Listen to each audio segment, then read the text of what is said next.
ऐसा करें सपंजन शास्त्री गौरजामर और तैयार रहें वीरांसी महिला मंडल। पूज्य जगत पूज्य गुरुदेव के चरणों में बारंबार नमोस्तु।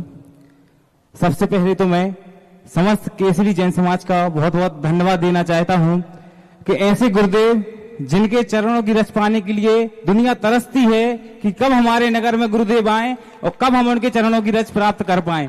हम केसरी वालों का सौभाग्य मानते हैं कि उन्होंने गुरुदेव को यहाँ बुलाने के लिए पिछले 3 मई में इतने प्रयत्न पुरुषार्थ किए कि आज गुरुदेव इस केसरी की पावन धरा पर विराजमान हैं और हमको यह सौभाग्य प्राप्त हो रहा है। गुरुदेव आपको बता दें कि जो ये सागर का इतना एरिया है, सुर्खी, देवरी, केसरी, रहली, हम लोग आपकी प्रति ये सोचते थे कि आप तो सिर्फ राजस्थान वालों के हैं। जब से आपका चतुर्मास ललितपुर सागर में लगातार 2 वर्षों से आप बुंदेलखंड के इस प्रांत में हो, तो हम लोगों के भी भाव होने लगे थे कि नहीं, पूज्य गुरुदेव हम लोगों के यहाँ भी कभी आएंगे और हम लोगों को भी ऐसा सौभाग्य प्राप्त होगा जो कि आज साक्षात सामने हो रहा है। गुरुदेव वैसे तो आज आप केसरी में विराजमान हैं, लेकिन मैं गौरझामर से हूं, तो पड़ोसी को देख के पड़ोसी की, तो हमारे मन में यह भाव है कि कल आपने बताया कि सन 86 में आप सुर्खी से गौरझामर होते हुए केसरी आए थे, तब गुरुदेव ने आपको बुलाया था।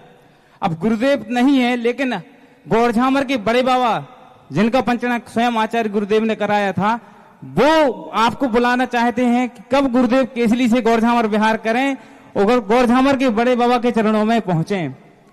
हम चाहते हैं कि गुरुदेव ऐसा कुछ चमत्कार हो कि पुनः 40 साल बाद इतिहास दोहराया जाए कि महाराज केसरी से गौरझामर होते हुए सुर्खी से विहार करें। गुरुदेव जिज्ञासा तो यही है कि आजकल वर्तमान में हम लोग युवा वर्ग जो है, देखने में आता है कि बड़े बड़े सिटियों के युवा कम जुड़ते हैं धर्म से भी और देवशास्त्र गुरु से, लेकिन जो जुड़ते हैं वो अपनी स्थिति और वो सब क्षमता के कारण पीछे रह जाते हैं। तो जब हम लोग आगे होते हैं तो कुछ समाज में या कहीं ऐसे लोग हैं, ये सब युवा वर्ग की जिज्ञासा है कि जिनको आप कहते हैं गणेता सांप, हम लोग उनको बोलते हैं गद्दार। क्यों?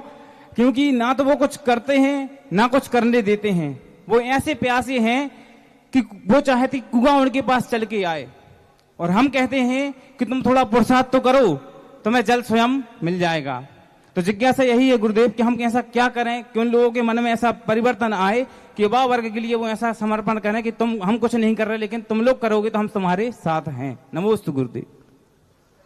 हम आगे बढ़े हैं। देखो, इस युग में ऐसा नियम है, भरत चक्रवर्ती के स्वप्न में आया है कि बछड़े रथ खींच रहे हैं। कौन सा रथ? गजरथ, हाथियों के खींचने वाला रथ। और हाथी रथ को तो छोड़ दिया है, बल्कि रथ के पीछे जाकर के रथ को पीछे की तरफ खींच रहे हैं। तो इसका था कि पंचम काल में युवा लोग तो आगे आके धर्म करेंगे, समाज का उत्थान करेंगे, समाज में शांति करेंगे, समाज में एकता लाएंगे। लेकिन जो वृद्ध लोग हैं, ये समाज के लिए उन बच्चों को पीछे खींचेंगे, उनको आगे नहीं आने देंगे।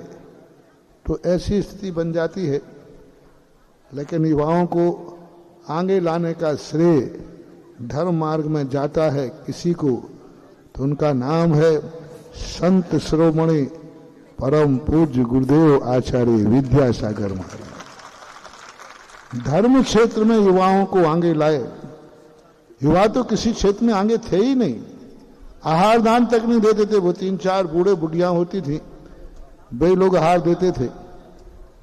और आज आचार्य श्री की देन है कि मोक्ष मार्ग में, मुनि मार्ग में भी युवा, श्रावक में भी युवा। तो आज युवाओं का जो एक उत्साह है, इसका श्रेय आचार्य श्री को जाता है।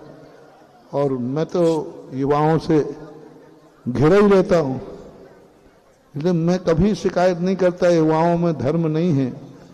बस युवाओं के अनुकूल तुम अपना वातावरण बनाओ, युवा तो तुम्हारे चारों तरफ मर रहेंगे, ऐसा मन।